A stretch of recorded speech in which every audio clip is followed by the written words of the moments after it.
Bienvenue dans Méditation, le podcast dédié à la préparation mentale, au sport et à la méditation.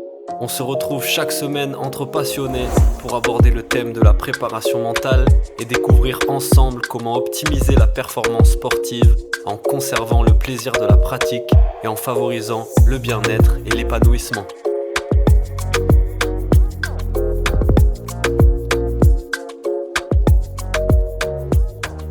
C'est parti, bonjour, bienvenue dans le podcast Méditation, le podcast dédié au sport, à la préparation mentale et à la méditation. Aujourd'hui, on va parler préparation mentale du futur et futur de la préparation mentale avec un préparateur mental, un expert en neurotraining et en entraînement cognitif, Anthony Lespade est avec nous aujourd'hui. Salut Anto, bienvenue. Bonjour à tous, merci, c'est un plaisir d'intervenir dans ton podcast. Cool, ben écoute, ravi de t'avoir aussi, vraiment je suis admiratif de ton travail, de ta vision, de ton développement. J'ai plein de questions, je suis très curieux, comme je te disais, de découvrir ton approche, tes méthodes, les outils que tu utilises. Et donc avant de passer aux questions, avant de commencer, je vais te laisser te présenter à celles et à ceux qui vont écouter ce podcast. Bonjour à tous, je m'appelle Anthony Lespade, j'ai 27 ans, je suis préparateur mental du sportif, spécialisé en entraînement cognitif. Moi, j'ai une base sportive. À la base, je faisais du foot, ce qui m'a amené à jouer à un certain niveau. Et suite à une blessure, j'ai dû me reconvertir et j'ai choisi les voyages, j'ai choisi le tourisme comme reconversion. Et donc, de l'âge de 18 ans jusqu'à 25 ans, je me suis spécialisé dans le tourisme et je suis devenu guide. Moi, mon seul objectif, c'était d'être payé pour voyager, ce qui m'a amené à faire un peu le tour du monde et à guider certains types de voyages, surtout en Europe. Et le monde du sport est revenu à mes trousses, ce qui m'a demandé de me spécialiser dans une des thématiques du tourisme, dans une spécialisation qui s'appelle le tourisme d'aventure. Donc, je me suis spécialisé au Canada pour devenir guide en tourisme d'aventure. Et dans cette spécialisation, j'ai trouvé ma voie dans le tourisme polaire. Donc, suite à ça, j'ai guidé tout un tas de voyages et j'ai fait quelques voyages au-delà des pôles, au-delà du cercle arctique. Et c'est ça qui m'a amené vraiment dans une dimension mentale, dans une dimension de développement personnel, d'aller vraiment chercher les ressources au fond de soi. Et en vivant, c'est sûr, au Canada et en Amérique du Nord, il y a une grosse dimension de développement personnel. Ils sont en avance sur énormément de techniques. C'est là-bas aussi que j'ai été confronté à mes premiers entraînements cognitifs, que j'ai été confronté au premier gros centre de performance. Et suite à ça, je suis revenu en France avec première idée de faire 50% de prépa mentale et 50% de guidage dans des voyages toujours. Mais la situation sanitaire et le Covid en a décidé autrement. Et puis le côté prépa mentale a bien marché, donc je me suis lancé à 100% dans tout ça. Génial, excellent. Ça, cet aspect d'aventure et de cercle polaire, ça me fait penser aux discussions que j'ai eues dans le dernier épisode avec Pierre Dufraisse où on parlait exposition au froid, Exactement. Sortir de sa zone de confort, hormèse et tout ça. Donc ça me renvoie à ça. Et ben aujourd'hui, on va parler plus précisément de préparation mentale. Est-ce que toi, pour commencer, tu peux nous dire, selon toi, qu'est-ce que c'est la préparation mentale du sportif et en quoi ça consiste? Bon, j'aime beaucoup cette question parce que il y a de très belles définitions sur Internet et des fois je m'amuse à aller chercher des nouvelles définitions ou de nouvelles personnes qui s'expertisent dans cette pratique-là et de voir leur vision des choses. Pour moi, la préparation mentale, et je vais reprendre une phrase qui m'a beaucoup marqué dans mes études, c'est trouver l'équilibre entre la performance et le bien-être. Cette phrase me plaît beaucoup. C'est une petite phrase qui peut résumer énormément de choses. Mais dans ce champ d'action-là, de trouver l'équilibre entre la performance et le bien-être, eh bien, on va développer tout un tas d'habiletés mentales pour atteindre ces objectifs si on va vers la performance ou atteindre la plénitude et le bien-être si on veut pousser vers le bien-être. Et si on veut être équilibré sur les deux, ben, on va mettre en place tout un tas d'outils, de processus et de mécanismes sur diverses thématiques qu'il existe sur la préparation mentale, des thématiques qui sont déjà bien assises et même de nouvelles thématiques et de nouvelles futures thématiques qui vont s'ouvrir aussi avec le progressisme, et c'est mettre en place tout un tas de processus, accompagnés ou non, qu'on soit tout seul ou qu'on soit aussi dans une démarche collective au sein d'une structure sportive, dans une démarche personnelle, professionnelle ou alors aussi sportive. Yes, ok. Donc selon toi, c'est vraiment cet équilibre entre performance et bien-être qu'on va aller Exactement, chercher. exactement. Ok, super. Et donc maintenant, on va passer un peu aux méthodes, aux outils, aux protocoles que tu peux utiliser. Et Ouais, avant d'aller vers le neurotraining, l'entraînement cognitif, qui est, je crois, ta spécialité, oui. euh, est-ce qu'on peut revenir un peu sur ton parcours, vraiment dans ce qui va être le sport et la préparation mentale, car il me semble que tu es aussi formé, en tout cas, tu as aussi des connaissances, une expertise sur l'aspect respiration.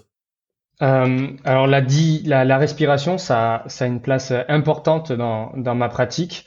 Moi déjà en individuel, en tant que sportif, pas professionnel, mais de sportif amateur de tous les jours qui s'entretient et pratique une activité physique, mais aussi dans mon accompagnement. Euh, C'était très intéressant puisque durant mes études en préparation mentale, j'ai pu aborder diverses techniques, méthodes et philosophies de respiration, que ça soit Wim Hof, que ça soit Oxygen Advantage ou XPT. Les trois me plaisent énormément. Pour ma part, je me suis formé à Oxygen Advantage. Et la respiration va venir en fait comme fil conducteur durant toutes mes interventions et programmations avec les sportifs. D'une part pour asseoir les bases, d'un côté aussi bien-être. Et plus l'athlète va être expert entre guillemets, on le pousse à l'expertise et surtout on va essayer de le pousser à l'autonomie dans cette pratique-là, aller chercher de la performance parce que oui on peut concilier respiration et performance.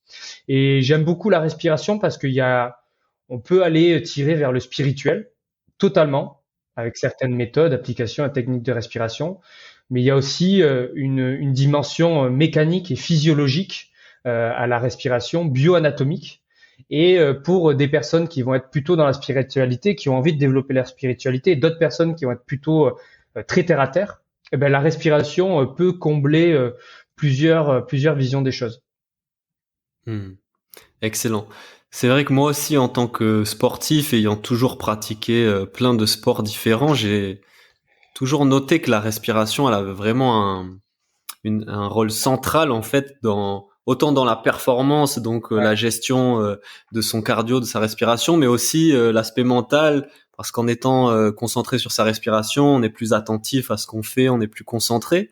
Et donc ma question sur la respiration, elle amène une question sur la méditation, mm, puisque la méditation, je pense que c'est aussi une technique que tu utilises, et souvent la respiration, l'attention à la respiration est la ouais, base de cette pratique-là de la bien sûr, méditation. bien sûr. Comment toi tu l'inclus dans l'accompagnement des sportifs, la Ah ben, méditation? moi personnellement, et ça va faire sens avec la question sur la respiration, ça a été l'une de mes plus grosses croyances qui a été tombée, si je puis dire, qui s'est cassée parce que ben j'ai été sportif, j'ai été à certains niveaux, j'ai fait énormément de sport, même dans quand je guidais des voyages, j'avais aucune connaissance en fait sur tout ça.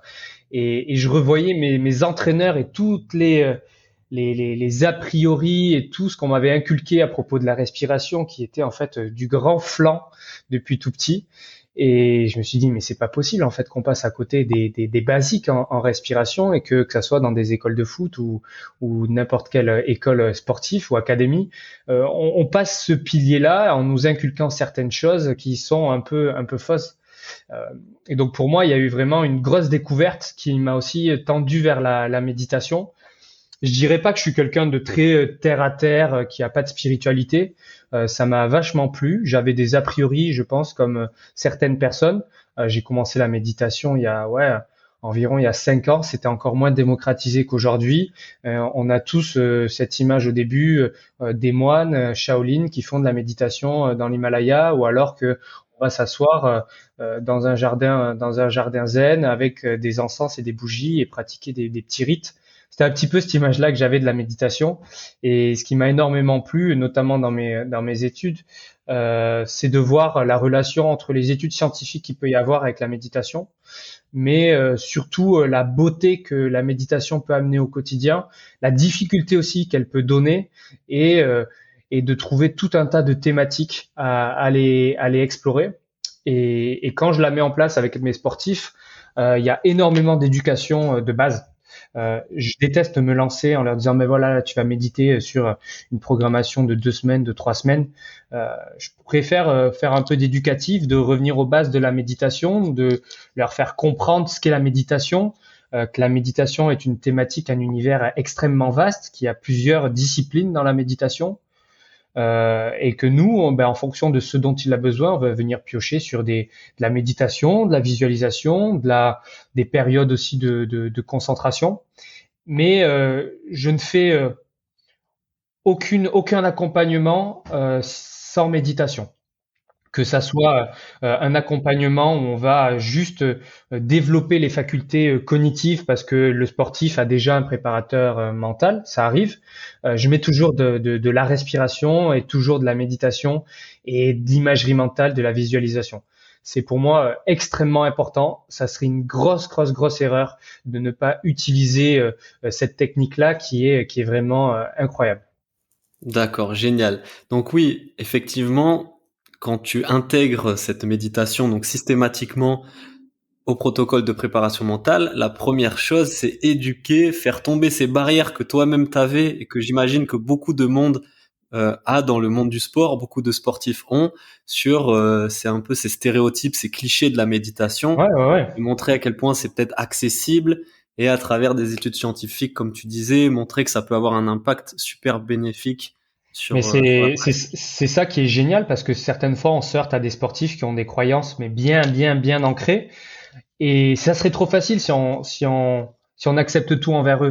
Ah, t'as pas envie de le faire, tu trouves ça un peu trop spirituel, un peu trop perché, bon c'est pas grave, on va pas le faire. Ben non, moi j'aime vraiment aller creuser, pas les obliger mais prendre un temps pour les éduquer, les faire accepter mais vraiment leur expliquer pourquoi.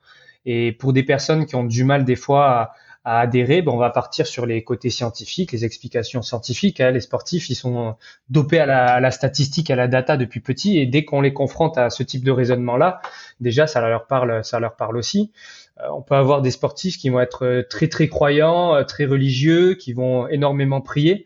Ben là aussi, je leur dis, ben voilà, moi j'adore que les sportifs développent leur spiritualité et entretiennent leur foi. Qu'ils soient de diverses religions, c'est hyper important pour moi et de les amener aussi vers la méditation. Ils trouvent énormément de parallèles envers ça et c'est vraiment incroyable.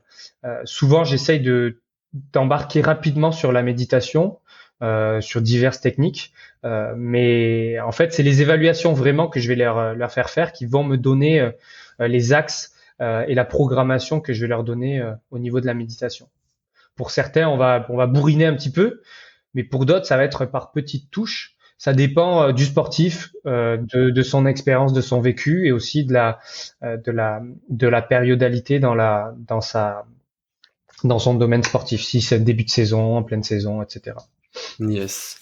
Et dans cette phase donc d'éducation, d'explication, j'imagine que tout ce que peuvent apporter les neurosciences en termes d'explication justement des effets et des bienfaits de la méditation, c'est des choses sur lesquelles toi tu te renseignes vachement, que tu utilises, qui t'intéressent? C'est ça. Et comme je te disais, je m'étais heurté à un mur parce que la grandeur de ce domaine-là qui est les neurosciences, pour moi, euh, il fallait pas que je m'éparpille. Je pouvais pas aller vouloir tout savoir, tout trop comprendre de suite, parce que déjà j'allais perdre du temps et puis incapacité de pouvoir digérer toute cette forme de savoir. C'était incohérent. Et donc là où j'ai trouvé, Ouais, là où t'allais pas faire une thèse en ouais, neurosciences. c'est ça. Et puis ça servait pas à grand chose. J'avais juste besoin de comprendre en fait les grands mécanismes pour ensuite les expliquer à mes sportifs. Et pour moi, la meilleure explication que je peux avoir, c'est la vulgarisation. Et pour comprendre la vulgarisation, je suis d'abord allé chercher, ben, aussi des livres de vulgarisation. Ça m'a beaucoup aidé. Les livres pour enfants aussi, génial sur le fonctionnement du cerveau. Et après, quand j'ai embarqué dans cette formation en neurophysiologie, neuroanatomie, ça m'a aidé. Et finalement, ce que j'ai juste besoin de faire au quotidien, mais c'est de leur expliquer comment ça marche. Parce que pour certains sportifs, entre psychologue, préparateur mental, neurologue, oui, ils voient les différences, mais pour eux, on doit être un expert du cerveau, entre guillemets. Et ça m'aide à répondre à leurs demandes et pourquoi pas certaines fois faire casser aussi certaines croyances. Ça m'aide aussi dans la compréhension que j'ai de ma programmation en entraînement cognitif. Il y a d'un côté la préparation mentale, d'un autre côté le neurofeedback et ensuite l'entraînement cognitif. Et pour certains athlètes, on va lier les trois. Et pour certaines personnes, ils vont juste prendre une thématique ou que du neurofeedback ou que de l'entraînement cognitif. Mais dans chacune des spécificités, quand même, j'assaisonne avec quelques notions de ces thématiques-là. Ok. Le neurotraining, c'est l'entraînement cognitif. C'est pareil, c'est la traduction, on va dire, anglaise. Exactement. Le neurotraining, c'est l'appellation marketing, on va dire. Aujourd'hui, le terme neurotrainer, neurotraining, il n'existe pas entre guillemets. Le neurotraining en France, il y a une fédération française de neurotraining qui n'est pas apparentée à de l'entraînement cognitif, qui est une sorte de thérapie. Donc le neurotraining, à l'heure d'aujourd'hui, comme le mot neuro, est utilisé à toutes les sauces. Moi, ma partie de neurotraining, c'est de l'entraînement cognitif. J'utilise neurotraining parce que je trouve ça plus joli et j'ai envie de faire de l'anglicisme aussi. Mais tout le monde peut se dire neurotrainer comme tout le monde peut se dire préparateur mental aujourd'hui parce que les métiers n'existent pas et ne sont pas encore protégés et référencés au RNCP. Et ça a une grande importance dans tout ce qu'on fait. Et est-ce que donc justement tu peux nous parler un peu plus de ta spécialité donc d'entraînement cognitif? Qu'est-ce que c'est? Comment ça marche? Et quel est l'intérêt en fait? Qu'est-ce qu'on vient travailler? Pourquoi on vient travailler ça avec un sportif? Quel impact ça a après dans sa pratique sportive? Moi, j'appelle ça un entraînement des petits détails qui ont une extrême importance. Euh, L'entraînement cognitif, tout simplement, c'est de l'entraînement des facultés cognitives, mais c'est un entraînement qui va être extrêmement sensoriel. Il faut imaginer qu'on est une bombe de sensorialité. Notre corps humain est sensoriel. On a des canaux sensoriels, on a des récepteurs sensoriels, qui soient visuels, proprioceptifs,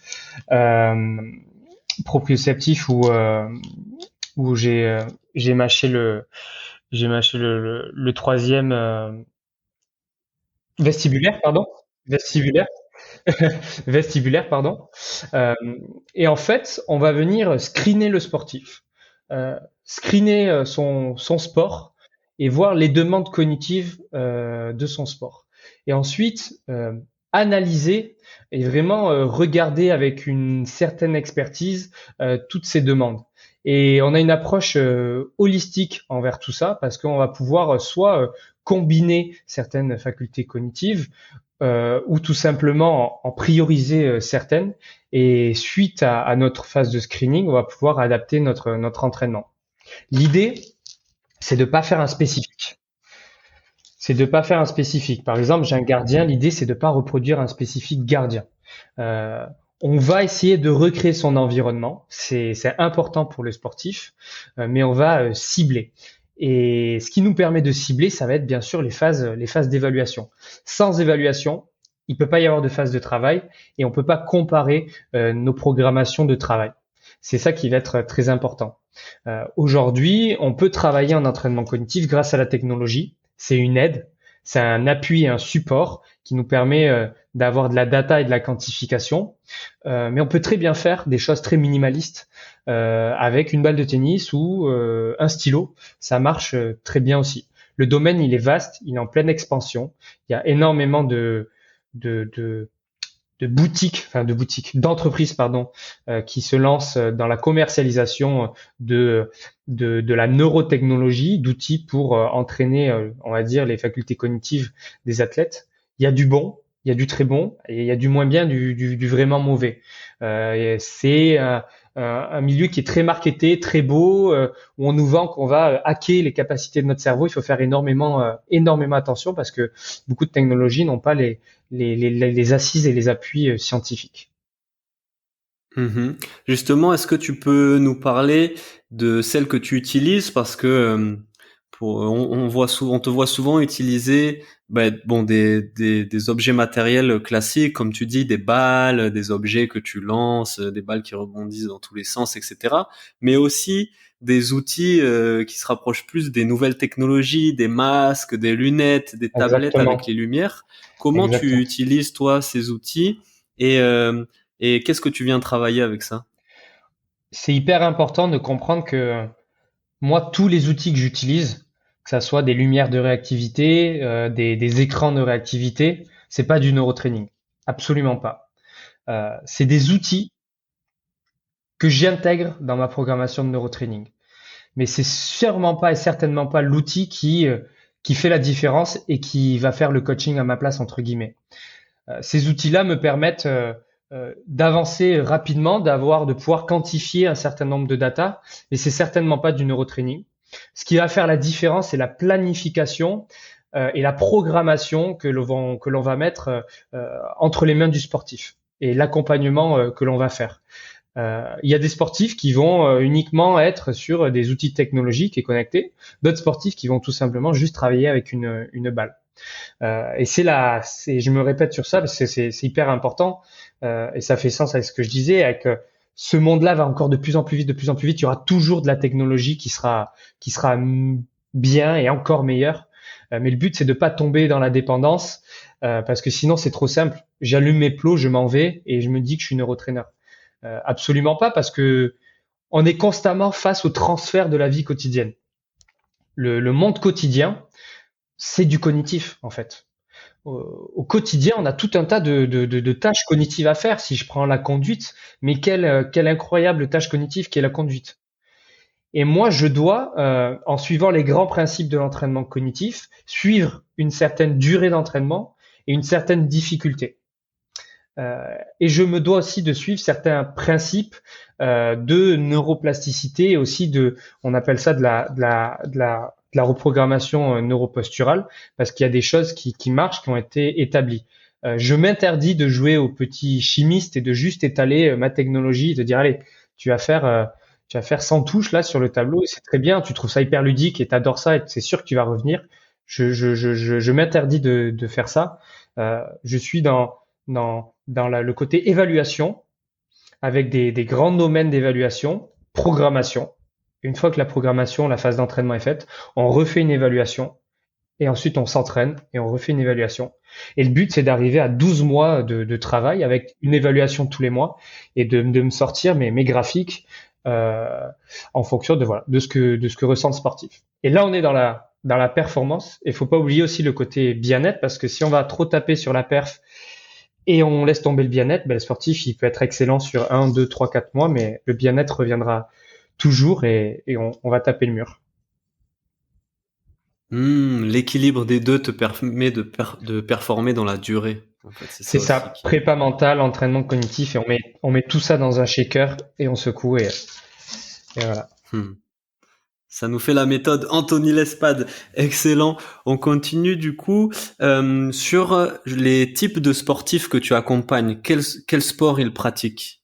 Est-ce que toi tu t'orientes plutôt vers un type de sportif ou t'es sollicité par des sportifs de plein de disciplines différentes? Toute personne qui a un objectif peut rentrer dans mon cadre d'intervention. Que ça soit pour faire un Ironman, gagner une Coupe du Monde ou juste se sentir mieux sur les 5 marches que tu as à faire avant de rentrer chez toi, je peux intervenir. C'est vrai qu'aujourd'hui, euh, ma clientèle, c'est plus des sportifs de haut niveau, voire de très haut niveau. Mais j'ai aussi au quotidien des personnes qui veulent juste, voilà, euh, répondre à certains types d'objectifs qui n'ont rien à voir avec le sport professionnel. Et donc après, dans les sportifs professionnels, ben, je touche à tous les sports. C'est vrai que j'ai un peu plus de footballeurs. Je suis dépendant aussi en présentiel dans ma structure du bassin sportif, qui est ben, le football La situation actuelle fait qu'on va voir ce que ça va faire, mais normalement, quand les Girondins de Bordeaux vont bien, voilà, ça va être des footballeurs de la région bordelaise. Mais aujourd'hui, 80%, voire 70% de ma clientèle est en distanciel. Et donc, c'est tout type, des pilotes, des gymnastes, des footballeurs, des tennismen, des athlètes olympiques, que ça soit des boxeurs. Euh, J'adore aller vers tous les sports, m'expertiser dans un sport aussi que je ne connais pas. Je vais essayer de vite comprendre les rouages, les méthodes et les clés de ce sport-là pour aussi me faire adopter, parler le même langage que le sportif. Mais je ne souhaite absolument pas uniquement être dans un sport précis. Euh, que ça soit que ça soit en valide ou que ça soit en valide ou en paralympique aussi, totalement. Cool. Moi, en ce moment, je m'intéresse pas mal aux arts martiaux, notamment au jiu-jitsu brésilien que je pratique. Est-ce que toi, t'accompagnes des sportifs? Ouais. Oui. Et donc, tu utilises avec eux aussi les mêmes outils, tous les outils dont on a parlé là. Donc j'ai déjà accompagné des athlètes qui faisaient du MMA, qui avaient une grosse base JJB. Oui, totalement, c'est incroyable. Là, c'est génial de rentrer dans cet univers-là parce que bah, j'aime beaucoup les sports de combat parce qu'il y a énormément de rites, de processus, un profond respect qui est là. Les valeurs des sports de combat, je les trouve incroyables. Beaucoup de sports devraient s'en rapprocher. Et donc j'aime beaucoup développer aussi la spiritualité autour des sportifs qui pratiquent les arts martiaux. Mais on est dans un sport qui a une énorme demande cognitive. Euh, le système nerveux est mis à rude épreuve. On doit être extrêmement lucide. On peut être sur des temps extrêmement courts aussi, avec peu de récupération. Ou comme les pilotes, le moindre millième de seconde peut être fatal.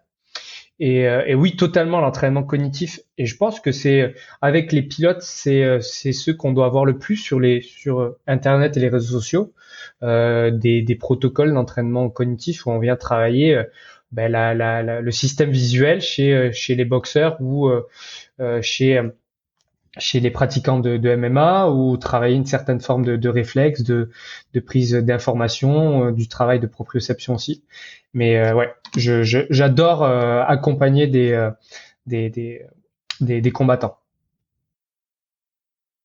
Et ouais, ça m'étonne pas, c'est super intéressant ce que tu dis, parce que tu parles d'abord de donc tout l'aspect un peu extra sportif des arts martiaux, l'aspect philosophique, les Ouais, vertus martiales, c'est incroyable. voilà tout ce qui est défendu dans les arts martiaux, et de l'autre côté l'aspect sportif très Ouais, cognitif, donc oui, là que tu vas travailler avec les outils dont on a parlé, exactement, ouais. et du coup vraiment aller travailler cette réactivité, cette vitesse dans la prise de décision, ces choses-là.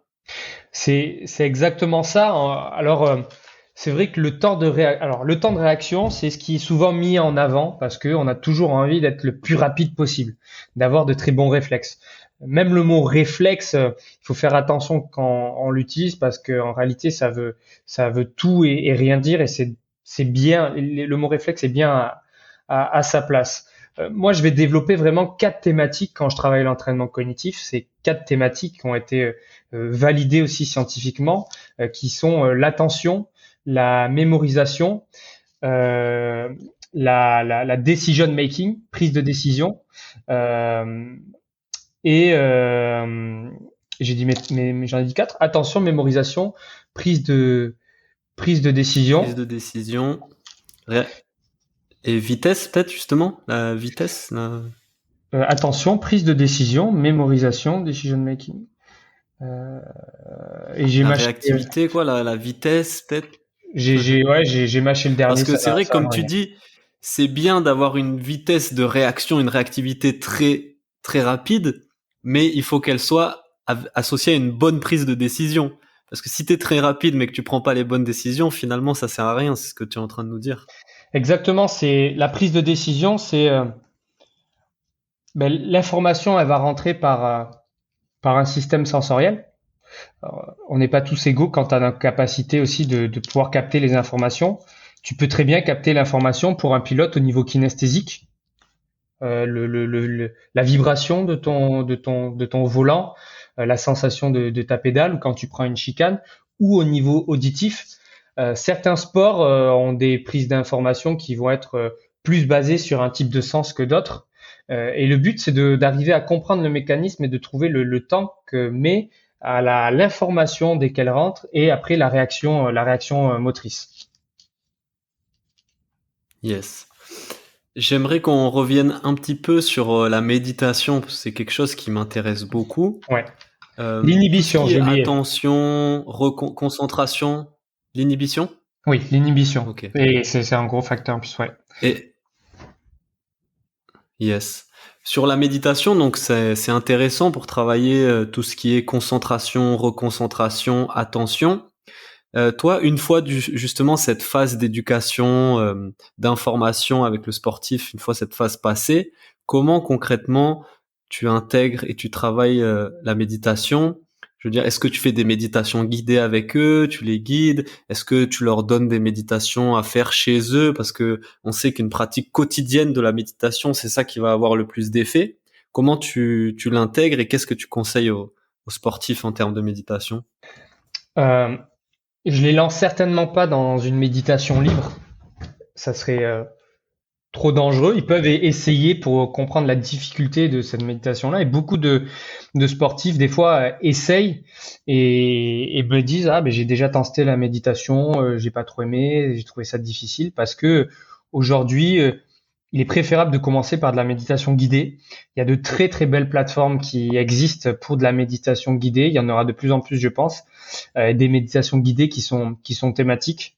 Euh, Si je peux citer une marque, j'aime beaucoup commencer avec l'initiation à la méditation de Petit Bambou. Euh, Pourquoi je m'en passerai alors qu'elle est extrêmement bien faite? Elle t'accompagne extrêmement bien et elle est assez progressive. Et après, en fonction Yes. de ce que je veux Je suis cibler, totalement ouais, d'accord. bah oui, oui. Petits Bambous sont excellents sur ça. Il y a énormément de thématiques.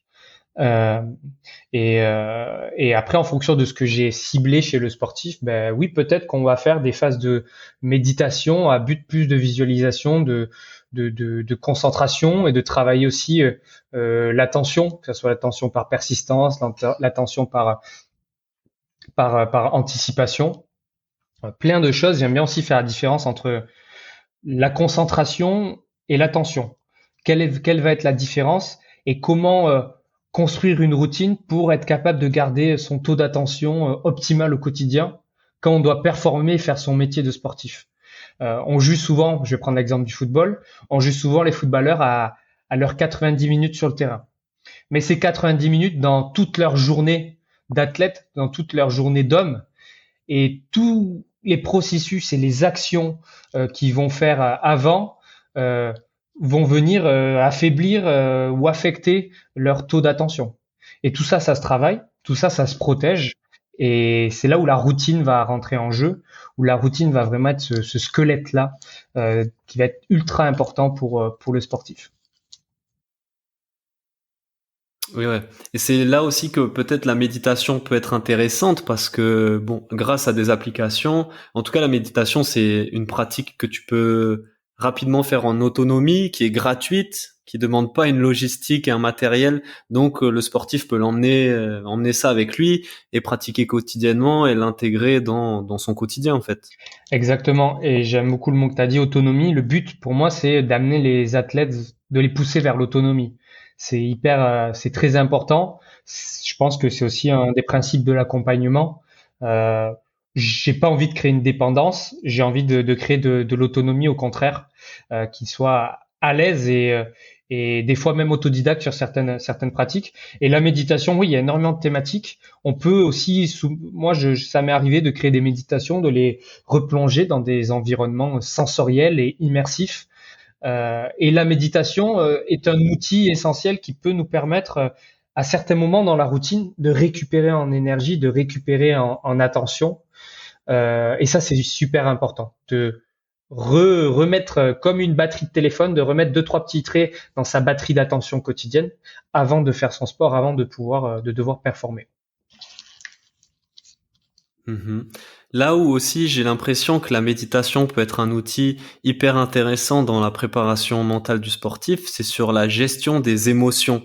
Et là, que ça soit le sportif amateur ou professionnel, euh, les émotions, elles sont souvent intenses quand on fait du sport, avant un match, juste avant de rentrer sur le terrain ou sur le tatami, la veille, pendant. Est-ce que tu l'utilises justement cet outil avec cette visée-là de la gestion des émotions?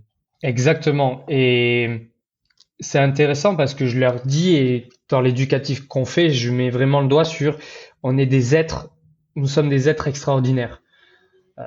Il y a énormément de paramètres qui sont là pour qu'on puisse être en vie, pour qu'il puisse y avoir cet univers. Et nous, on est des êtres psychologiques, des êtres dotés d'une chimie vraiment précise et complexe, mais d'une mécanique aussi. Nous sommes des êtres mécaniques, biomécaniques, et on va souvent aborder le rôle du diaphragme dans tout ça.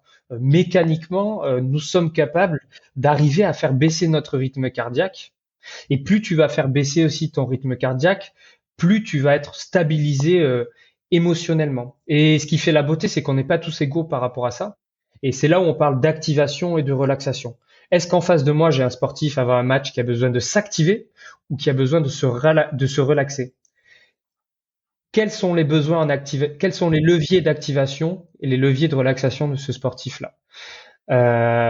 Il, de mon expertise, et je dis pas que c'est la vérité, il est plus difficile d'activer quelqu'un, de trouver des leviers sensoriels pour activer quelqu'un que de le relaxer. Mécaniquement, ça va être plus facile de relaxer quelqu'un.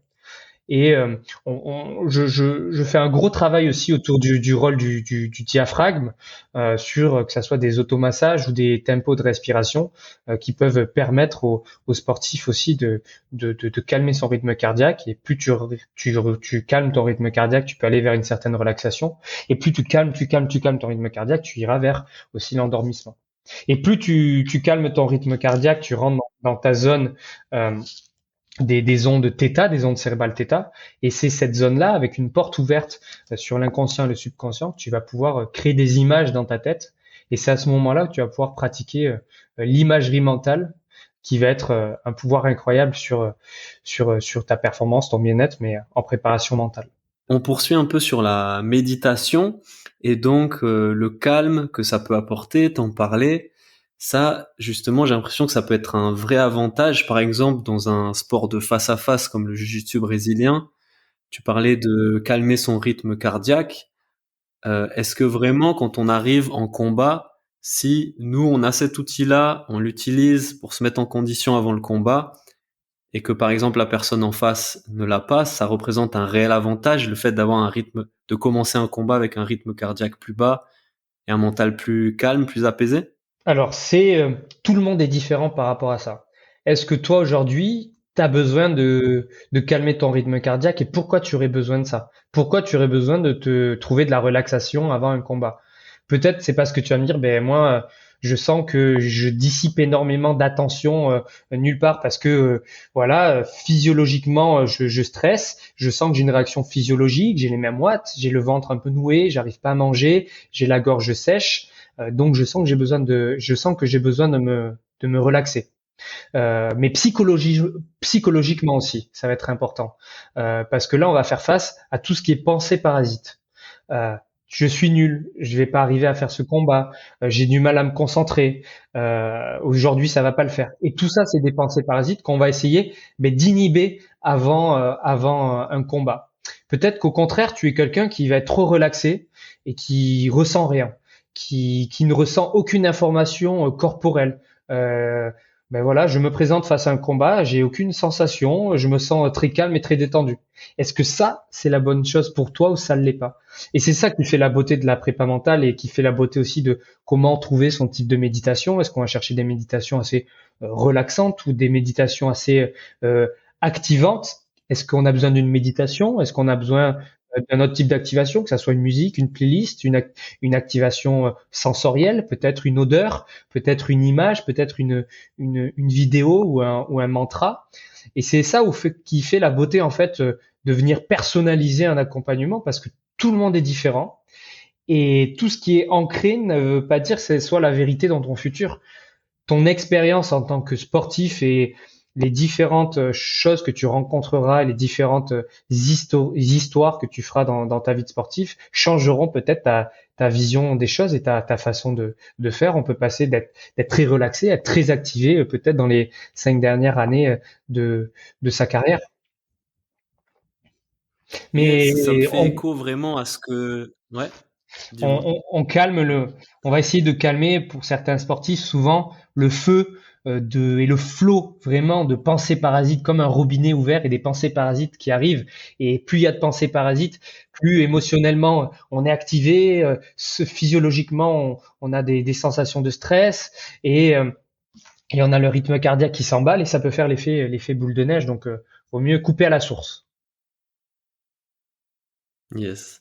Ce que tu disais juste avant, ça faisait vraiment écho à ce que j'ai pu voir moi aussi en formation. Je pense comme toi avec Anthony Met de Oui, Focus. Il insiste être vachement sur le net. profilage, sur le fait de définir le profil psychologique des sportifs pour vraiment avoir une meilleure connaissance, une meilleure compréhension de leur profil, de leur fonctionnement et pouvoir adapter au maximum après ce qu'on propose derrière. Toi, c'est quelque chose que tu fais systématiquement aussi. C'est exactement ça, c'est la clé, comme dit maître Anthony Met. Et c'est vraiment une des valeurs hyper importantes qu'on a dans le centre de perf qu'on a fait à Bordeaux, la personnalisation, l'hyper personnalisation autour de l'individu, parce que on est tous complexes et tous différents et ultra différents, notre réalité est tous différents. Donc on se doit de proposer un accompagnement qui est personnalisé à nos sportifs, parce que pour moi ça serait aller droit dans le mur. On a tellement des schémas, des vies, des visions, des valeurs différentes que cette phase de profilage est ultra importante. C'est pour ça qu'il est plus difficile d'intervenir dans des clubs et ça que ça soit pour de la prépa physique, de la prépa mentale ou autre, et on n'a pas le temps de personnaliser et on doit faire un peu de la masse et on peut pas faire de l'individuel. C'est toujours plus difficile et plus complexe. Mhm. Ouais, peut-être que du coup tu travailles d'autres choses, la cohésion de groupe, la collectivité, tout ça, Exactement, quand tu es sur exactement. une dynamique collective. Ouais. Ouais, totalement, totalement. Et donc, est-ce que là tu commençais à en parler, est-ce que tu peux nous parler de Ground Bordeaux, justement, donc le centre d'entraînement, d'accompagnement que tu as monté avec des collègues à toi? C'est ça, exactement. Ça s'appelle Ground High Level Ecosystem. On a créé et voulu créer un lieu de vie à Bordeaux, dans un endroit singulier qui est un ancien chai à vin. Donc c'est très beau, c'est magnifique. Tout est voûté. On est en plein cœur de Bordeaux. On a eu beaucoup de chance de trouver un lieu comme ça. Euh, Quand j'ai commencé en tant que préparateur mental, j'ai de suite voulu travailler avec euh, main dans la main avec un préparateur physique parce que je voulais créer un pôle performance, une entité de performance où on pouvait travailler avec des athlètes de haut niveau. Euh, et au fur et à mesure, en même temps que je commençais à travailler avec ce préparateur physique-là, mais d'autres intervenants sont arrivés autour de moi. Et finalement, on a créé un écosystème autour du sportif, un écosystème d'experts dans leur domaine. Et on s'est rendu compte que des fois, ça pouvait être assez difficile de se transmettre l'information. On devait se caler des réunions, on devait faire des gros bilans, mais c'était jamais très pratique. Les emplois du temps de chacun ne pouvaient pas le permettre. Et le plus difficile, c'est que l'athlète, il transmet mal l'information. Et c'est pas ce qu'on lui demande. On lui demande pas de venir transmettre tout le jargon qu'on lui a donné à l'ostéopathe ou au kiné. C'est pas son job. Et donc, j'ai vraiment commencé à former un cocon autour des sportifs et aussi autour de moi avec un préparateur physique, euh, un ostéopathe, une personne qui travaille dans la recherche de sponsors, la communication et le marketing, parce que l'image, pour moi, est un levier aussi de performance autour de l'athlète, surtout maintenant. Deux athlètes du même niveau, un club va des fois prioriser celui qui a le plus d'abonnés sur Insta ou la meilleure image marketing. C'est con, mais c'est la réalité. Et pour certains sports, la recherche de sponsors, ça peut changer une vie, changer une carrière. Donc, c'est une dominante hyper importante. Un accompagnateur sportif qui est aussi conseiller sportif, expert en développement individuel. Et on s'est dit pourquoi pas, ça serait cool de se réunir sous le même lieu. C'était un peu utopique pour moi au début, Mais finalement, avec acharnement et beaucoup de travail, on a réussi à trouver ce lieu-là, ce cocon, et on s'est implanté en plein centre-ville de Bordeaux, à Ground Bordeaux. Ground est un lieu de vie. Ground, pourquoi? Parce que c'est le sol. Pour nous, les sportifs, on vient tous du sol. Du ground, c'est aussi le terrain, la terre. Ça représente le lieu où on fait notre activité sportive. Et underground, c'est mais le sous-sol. On fait des travails qui sont souvent cachés dans la performance du sportif. Et puis voilà, on accompagne nos athlètes à 360 degrés. On y retrouve un centre, un pôle récupération, recovery, où Audrey Quimbert, notre ostéopathe, gère la récupération et l'ostéopathie des athlètes avec bain chaud, bain froid, cryothérapie compressive, pressothérapie, cupping, etc. On y a un endroit pour la préparation physique des athlètes, un endroit pour la préparation mentale et neuro.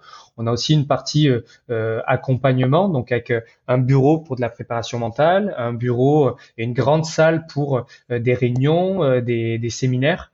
Et on veut vraiment créer un lieu de vie avec de l'événementiel, des événements autour du sport, pourquoi pas des expositions, réconcilier l'art, la culture et le sport, mais vraiment voilà, créer un univers autour du sportif où il s'y sente bien, il s'y sent comme chez lui et ramener de la vie autour de la thématique sportive. Et je pense que ça va être très important aussi de créer de l'énergie là parce qu'il y a une énorme échéance en 2024 qui arrive en France. Et on a envie, voilà, d'amener de la personnalisation, de l'hyper-personnalisation et de l'expertise autour des sportifs. Ça, c'est génial parce que vous avez vraiment identifié ce problème-là de communication et de transmission d'informations entre les différents intervenants qui sont autour d'un sportif et qui sont pas sous un même toit, dans un même lieu. Donc vous avez vraiment cherché à répondre à ce problème-là en créant cet écosystème-là de grande et en proposant un accompagnement global où justement cette question après j'imagine entre vous de la communication, de la transmission et vraiment travaillé, a C'est été ça, réfléchi c'est et tout ça. ça. Intéressant. Le mot, le mot, c'est vraiment écosystème. Un écosystème, on gravite autour de l'athlète, on se transmet l'information, on fait des réunions, mais aussi que l'athlète soit sur le bassin bordelais ou qu'il soit partout dans France, partout en Europe, il peut très bien, et ça aussi, c'est une offre qu'on a, une offre de stage. L'athlète peut venir se préparer chez nous, que ça soit en hors saison ou en pré-saison, avant de rentrer dans son club. Il y a une vidéo sympa d'ailleurs sur YouTube qui présente votre écosystème Oui, qui a été fait par des oui, YouTubeurs football. exactement. Pour ceux qui Euh, voudraient aller voir, j'ai pas le nom en tête si tu veux bien le. c'est la vidéo de Today It's Football qui met en scène deux jeunes gardiens qui sont à niveau national et qui veulent le temps d'une journée se mettre dans la peau de footballeurs professionnels et voir toutes les batteries de tests et d'évaluations qu'on fait passer à nos sportifs professionnels lorsqu'on leur rend leur fiche d'évaluation, leur screening avec toutes leurs data. Ouais, Merci ça pour la donne un pub. bon petit aperçu de ce que vous proposez et aussi des intervenants vraiment, toi, le préparateur physique, l'agent, Hmm, etc. qui interviennent. exactement. J'ai une petite question. Je voulais te demander, toi, depuis que tu as commencé cette aventure-là de préparateur mental, quelle a été ta plus grande surprise dans un accompagnement? Vraiment, à un moment donné, avec un sportif, sur un exercice, je sais pas, un résultat ou un échec, quelque chose, quelle a été ta plus grande surprise dans cette aventure-là? Déjà, en tant que praticien, ma surprise, elle a été, avant d'aller vers l'athlète, je parlais des praticiens qui avaient peu d'entraide, peu de lien entre les préparateurs mentaux. Et c'est ce qui me plaît chez Focus Formation, qui essaye et là, c'est pas du tout de la pub, qui essaye de créer une association de préparateurs mentaux qui sont diplômés, qui ont les mêmes valeurs, la même vision des choses et qui travaillent aussi main dans la main. On peut pas être expert dans toutes les disciplines de la préparation mentale. Moi-même, j'envoie des athlètes vers d'autres préparateurs mentaux, vers d'autres types de praticiens, et de voir qu'il y a voilà une certaine forme de concurrence. Et pour moi, le métier, en fait, il est tellement pas démocratisé, tellement pas connu, qu'il faut qu'on soit main dans la main. Franchement, si on le fait pas maintenant, ça sera très difficile parce qu'on empathie de certains praticiens qui ont mis une mauvaise image sur la prépa mentale. La préparation, le mot préparateur mental a chez certaines personnes une mauvaise image. Et encore plus pour l'entraînement cognitif. Moi, je pousse les gens à aller vers l'entraînement cognitif, à passer les bonnes formations pour pas faire n'importe quoi, mais pousser à aller vers ce type d'entraînement-là parce qu'on n'est pas assez. Il faut démocratiser la pratique. Plus la pratique elle sera démocratisée, plus aussi au niveau business, et c'est important, on aura de visibilité, ça rentrera dans la tête des gens de se dire ah ben là j'ai besoin de faire de l'entraînement cognitif. On va essayer de créer un besoin chez les gens. Et donc j'espère que dans l'avenir il y aura plus de personnes qui sont soudées à ce niveau-là, et j'espère aussi que le métier deviendra protégé. Et pour les athlètes, en fait, c'est une vision générale de voir que ce qui fait la diff, c'est la personne que l'on est, c'est l'accompagnateur. On est vraiment des accompagnateurs. J'aime bien dire que je joue avec le cerveau des gens et que c'est pas du tout un jouet en fait. Euh, ils me donnent entre leurs mains de ce qu'ils ont de plus important, leur cerveau. Donc je dois vraiment pas en faire n'importe quoi et je dois vraiment pas jouer au petit chimiste parce que on le voit, la gestion des émotions, même le système nerveux des athlètes et des personnes, des fois on joue sur une corde sensible et les plus grandes surprises c'est de commencer au point A et de voir jusqu'à l'événement, à la réalisation des objectifs, tout le chemin qui est parcouru. Et l'alliance qu'on peut avoir avec un athlète, c'est un métier ultra prenant, passionnant. Il faut être hermétique aussi parce qu'émotionnellement, on en prend plein le visage. Et, et moi, ce qu'on fait aussi à Ground et qui est une belle aventure, on parie. Et le mot parier est pas du tout péjoratif. On parie sur certains athlètes. On leur donne une chance c'est des athlètes qui n'ont pas forcément des sponsors, qui n'ont pas forcément un énorme salaire, qui sont dans des sports un peu plus compliqués, qui n'ont pas une situation familiale facile, qui ont une histoire de vie compliquée, et on leur tend la main en leur proposant un accompagnement d'un sportif de haut niveau. Euh, on croit en lui.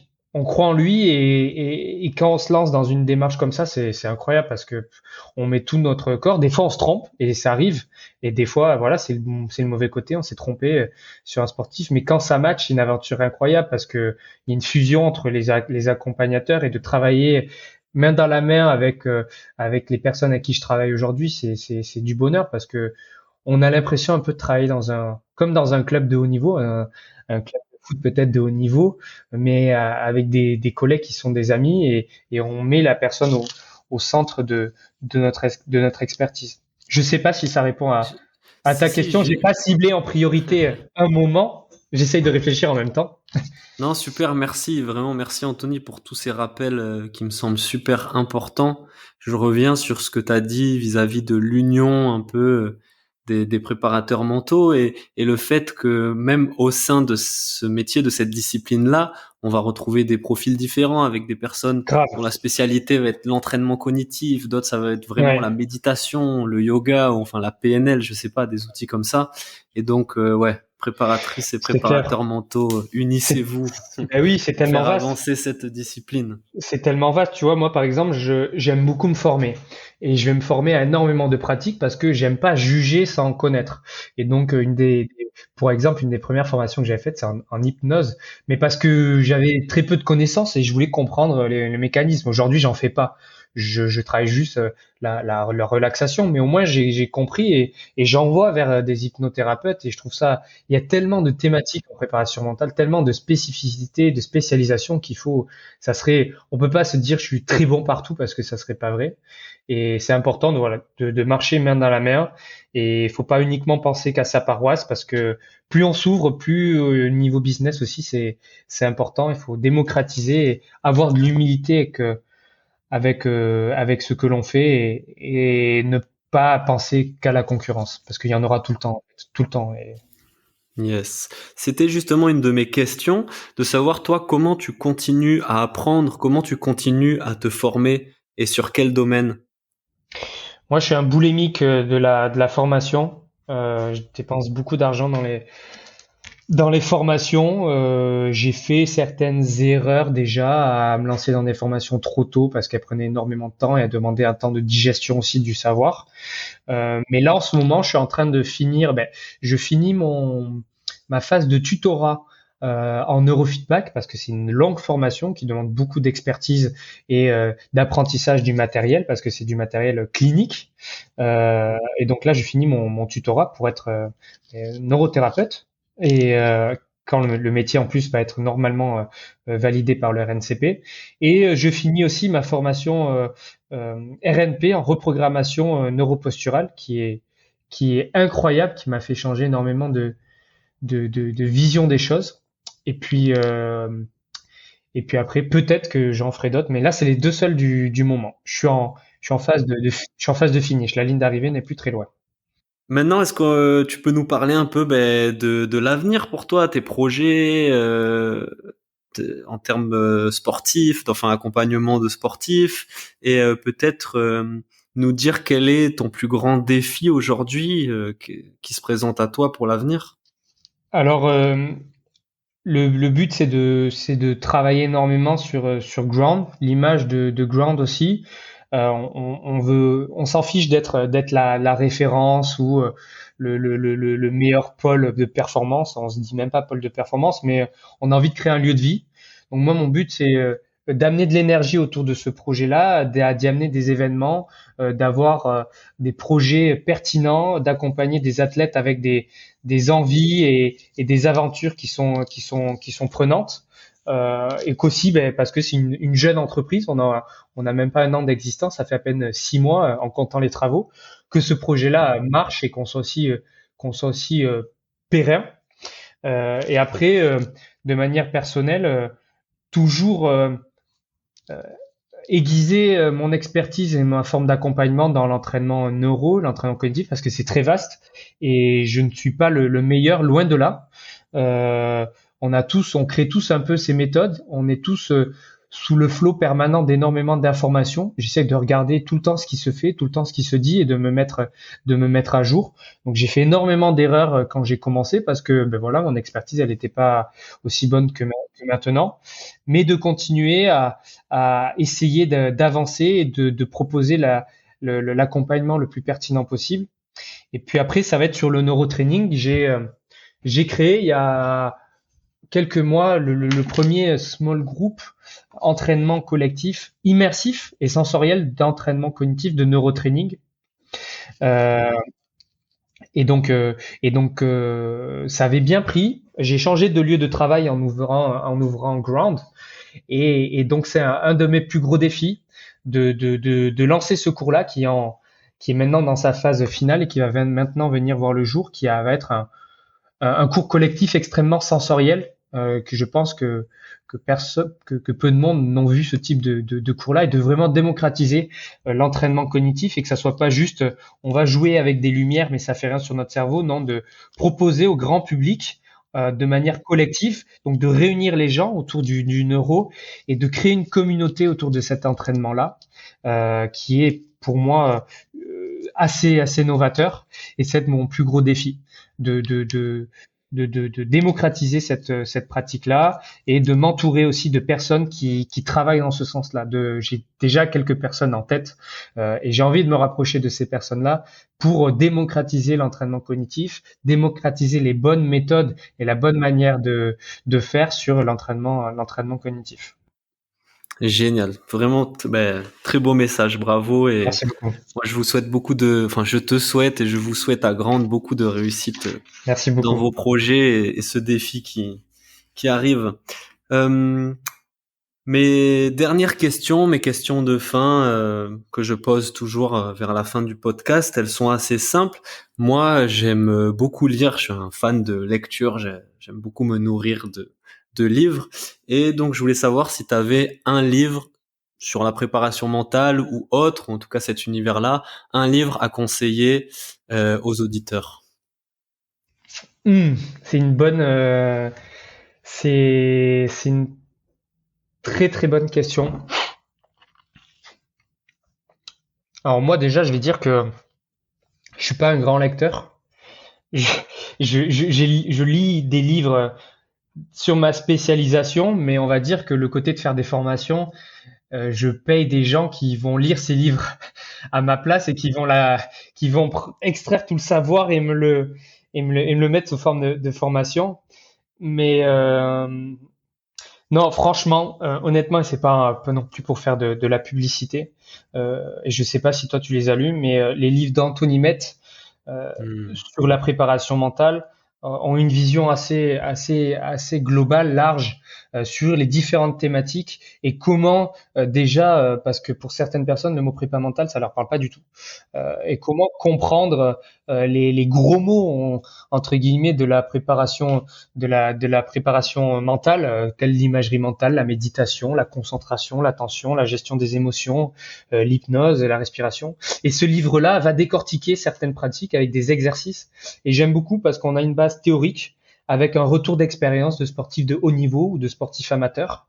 On arrive à se mettre dans leur peau. Et après, on a la deuxième partie du livre qui va être pratique où on va pouvoir s'entraîner, s'exercer et ensuite observer nos résultats avec certaines évaluations. Et c'est le premier livre que j'ai en français que j'ai acheté sur la préparation mentale Excellent, et j'ai adoré. excellent. Je mettrai le lien pour celles et ceux qui sont Ouais, intéressés il par y le en a livre plusieurs. d'Anthony Metz. Ouais, il y en a plusieurs, c'est vrai. Donc toi, tu recommanderais lequel pour commencer? C'est le premier, c'est le bleu. Préparation mentale du sportif. Oui, c'est ça. Préparation mentale du sportif. Après, il y a tout savoir sur l'ego et un mental Mhm. pour gagner. Ben, les trois, ils Yes. sont incroyables. Ok, super. Merci pour la recommandation. Deuxième petite question. Si, pareil pour celles et ceux qui nous écoutent, qui sont sportifs, amateurs, professionnels, préparateurs mentaux, coachs, etc. Si tu devais conseiller ou garder un tips en préparation mentale à appliquer, ça serait lequel? Un type s'appliquer en préparation mentale, c'est inspiration par le nez, hyper important, lente et contrôlée. À l'inspiration, on va gonfler le ventre et laisser notre cage thoracique tranquille, laisser nos épaules basses et inspirer de manière lente et contrôlée en gonflant notre ventre. Et souvent, un tempo de inspiration 4 secondes, expiration 4 secondes ou inspiration 4 secondes, expiration 6 secondes, qui est aussi ben, voilà, les bases de la respiration. On va euh, s'obstiner à respirer par le nez et arrêter de respirer par la bouche. Amen. Respiration nasale et diaphragmatique pour tout le monde, Exactement. Exact. obligatoire. Yes. Et c'est hyper important. Mais Et c'est vrai que marcher par pieds nus. exemple, marcher pieds nus, ok. En plus, c'est le bonus.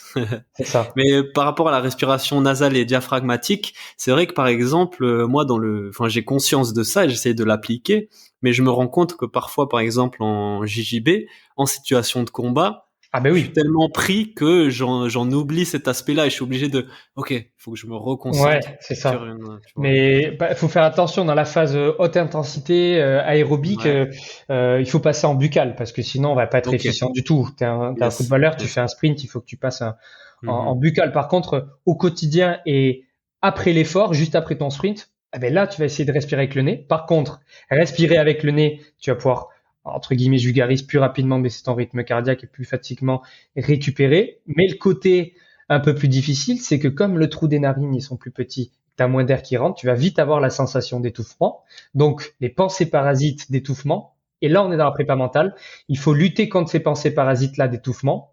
Parce que ça soit une pensée parasite d'étouffement ou une pensée parasite, t'es nul, t'es mauvais, t'as fait une mauvaise passe, c'est la thématique qui change, mais le système de pensée parasite, il est le même. Donc, arrive à dépasser cette sensation d'étouffement, à vraiment te calmer et tu vas voir tout le pouvoir de la Oh. respiration Ah, nasale. mais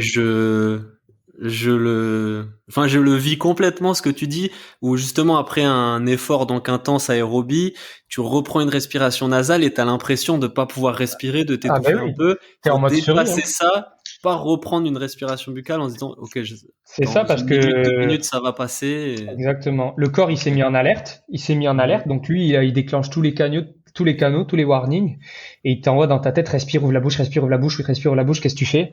Et toi, faut que tu passes outre ça parce que c'est juste psychologique. Yes. Ok. Dernière petite question. Est-ce que tu aurais un invité à me conseiller pour avec qui je pourrais discuter de préparation mentale sur ce podcast? Euh, Sportif, coach, préparateur mental ou maître yoga, enfin, quelqu'un avec qui je pourrais parler sport, préparation mentale. je vais te citer deux personnes, Mhm. Ok, trois personnes. C'est vas-y. bon? Ouais. Ben, Anthony Met, Le bien boss de sûr. fin. Oui, ça c'est le boss final. Quand tu arrives à la fin de l'arc narratif, c'est lui que tu Voilà. rencontres. Euh, euh, c'est un mot en anglais, mais cette personne-là, j'adore énormément son travail. J'aimerais aussi bientôt rentrer en contact avec lui. C'est Andy Haynes, Ok. Andy Haynes Consulting, qui travaille beaucoup aussi dans le basket, mais avec d'autres sportifs, qui a une vision du talent et de la préparation mentale qui est assez aiguisée et j'aime beaucoup. Il a un parcours professionnel incroyable. Top. Et ensuite, si tu peux avoir un des trois Avengers de Labo RNP, Ouais. je sais pas si tu connais Labo RNP, Non, non plus. que ça soit Sébastien Zimmer, Romain ou ou la troisième personne, j'ai oublié son nom, sont super. Ça marche, c'est noté. Ok, parfait. Ouais. Adrien Chartier. Adrien Adrien. Chartier. Voilà. Ok, c'est noté. Merci Anthony. On va arriver à la fin du podcast. Est-ce que tu veux rajouter quelque chose, peut-être qu'on n'aurait pas abordé?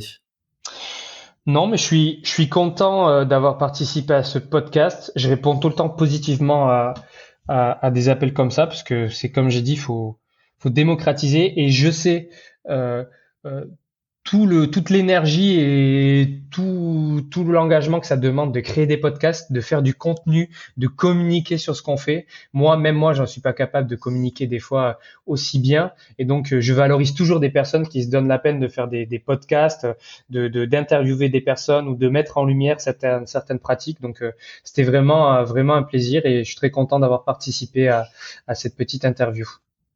Cool, ça fait plaisir. Merci Anthony, merci encore.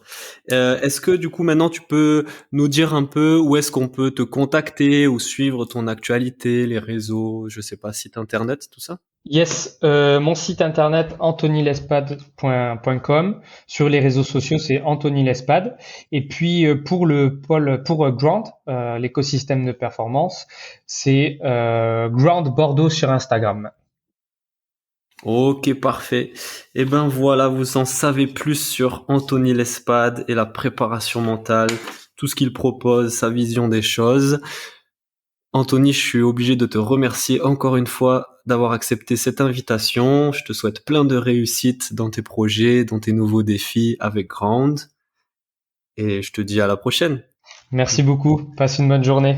Merci, salut. Salut.